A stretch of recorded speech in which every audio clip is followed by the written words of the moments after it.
My mission is to make sure that home buyers aren't out in the marketplace doing ordinary or common things that will cost them serious money or to lose out on the house they want. These are the three biggest mistakes that I see home buyers make. My name is Michael Hausam. I'm an active broker in Southern California. I'm also the founder of House Advantage Academy, where I help realtors deliver better results for their clients. But Fix My Realtor is totally different. It's designed to help home buyers and home sellers operate at an elite expert level, whether or not they have an agent or if they're not going to use one at all. Buy like an insider and sell like a pro. So I got my real estate license 25 years ago and into the business on the mortgage side a decade before that. And I see the same mistakes being made by home buyers over and over again. Basically, these are really good people who just don't know what they don't know. And if they have an agent, their agents obviously don't know either. So these are the three biggest mistakes I see.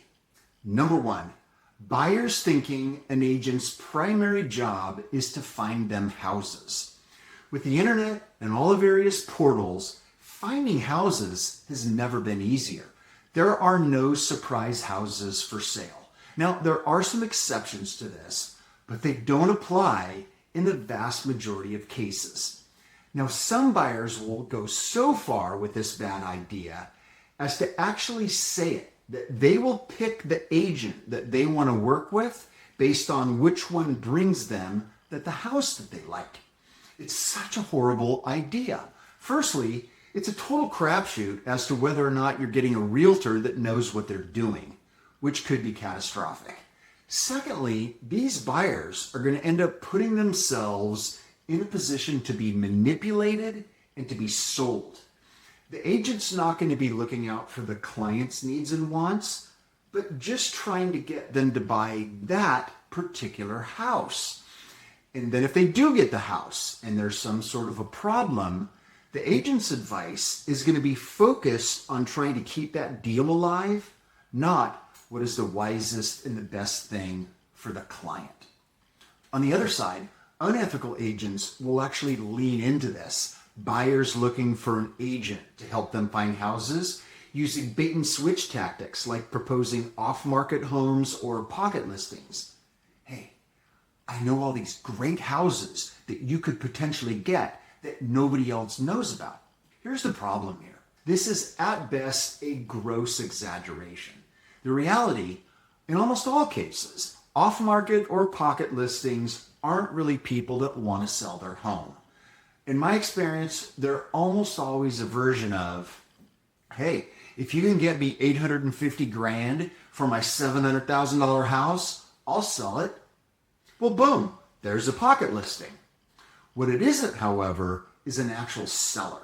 For most folks, they're interested in buying a home from someone that actually wants to sell it. So if finding a house isn't the primary job of an agent, what is? Well, it has three actual parts. Number one, an elite expert level agent should have some sort of system or a process to help a buyer determine if the house they're interested in is really the right house for them. Do you like it? That's not sufficient. Number two, the agents should also have a system for helping the home buyer understand everything that's going on in their particular marketplace segment. Is it a buyer's or seller's market? What is inventory doing? What is pricing doing? This is so when they do find the house they like, they'll be educated to determine how and where that house fits in terms of value and its asking price. And then the third job, and the most important job of an agent, is to actually help the buyer get the house and to get it at the lowest possible price and the terms that the seller could accept. This would be the strategies and tactics, the steps taken before finding that house, and then once that house is found in order to get it.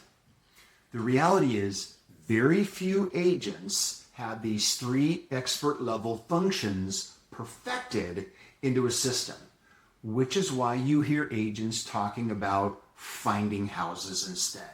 because it's so much easier to do. Okay, buyer mistake number 2. The second biggest mistake is not making strategic and concerted efforts to appeal to a seller on all possible levels.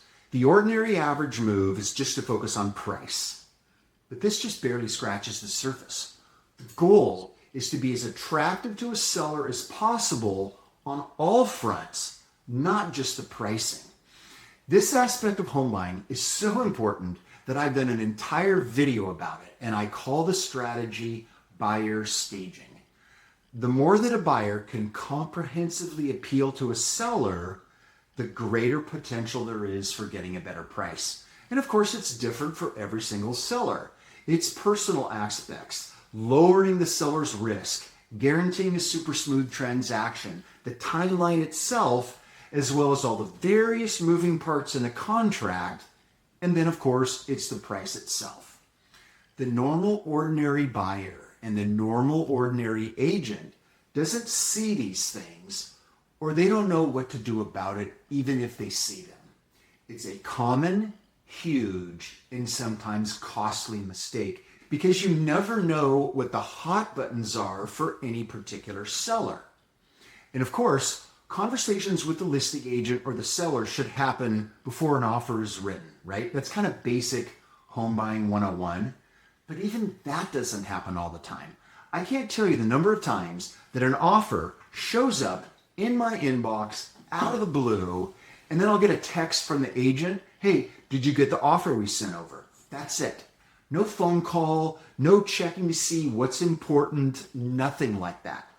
And my guess is that that agent's clients, those buyers, they have no idea that their agent is a total amateur. But that upfront phone call, it's just a small part of it. The mistakes that I see here are so much more comprehensive than that. The elite expert level buyer has a plan in place well in advance, specific actions and steps to be taken when the right house actually shows up. And then lastly, mistake number 3, thinking that the signed contract is the final destination rather than just one of many milestones in the journey. And there's a handful of parts to this as well, so let me explain. Firstly, a signed offer or a counter offer isn't a final commitment. It's merely an agreement to terms and conditions if the deal proceeds all the way to the end, okay?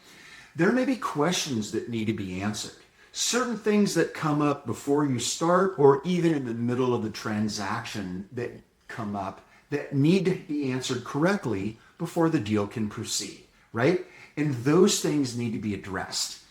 100% certainty about the house right at the start, it isn't really necessary. And it sometimes, trying to get that certainty, sometimes can cause a hesitation that can have really bad results. Thinking about it as one milestone among many along the journey, that actually reduces pressure. There's so much pressure and stress and intensity in the process altogether that thinking about it like that can be very helpful. The second aspect of thinking that getting the offer signed is the final destination is being too aggressive or hard-nosed right at the start. This is a journey, and the first few steps must be taken with a consideration for the potential steps down the line. In most cases, this is a mistake made by grinding out every last dollar in the offering price or in the contract details up front. There was a buyer in one of my listings years ago. They lost their mind and went totally sideways over a $2,500 difference in the offer and in the counter offer. And this was on a house that was over $1 million. $2,500, it was nuts, right? And this is what I mean by the concept. The fact is that each transaction and the discussions that go along with it all begin with a certain amount of goodwill between all of the parties, okay? And you can do things to try to increase that goodwill, especially if you follow my advice from the previous issue about appealing to a seller by buyer staging or something similar. But no matter what, there's that fixed goodwill amount.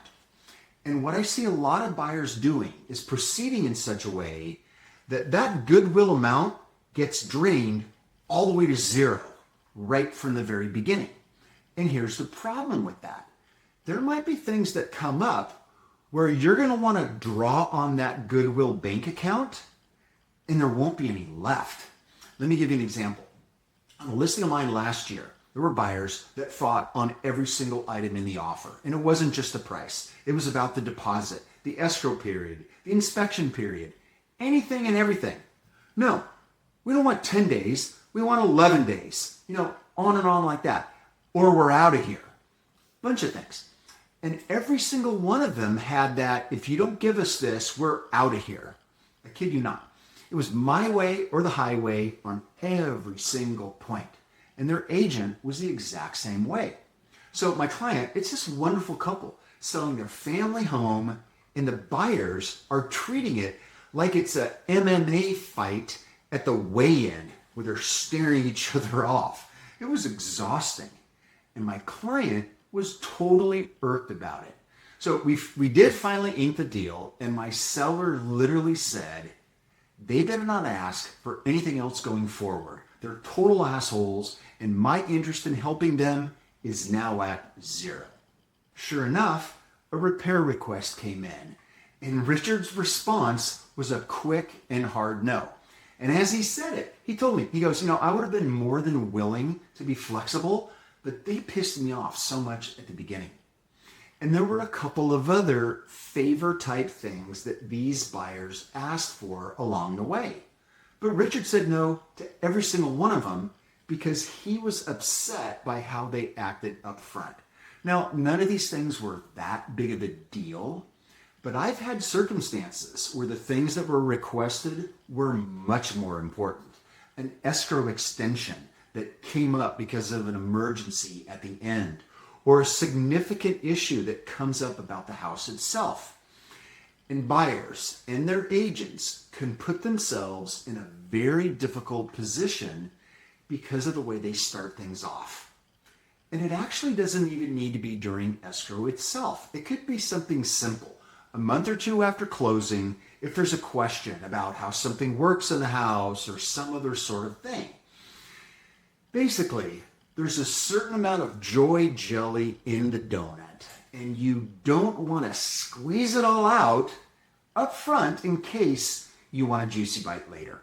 You don't want to end up in a very difficult position because of being too aggressive up front. Now, yes, of course, you want the best deal that you can get, you want to drive a hard bargain, but you want to also keep your eye on the concept of a win-win result.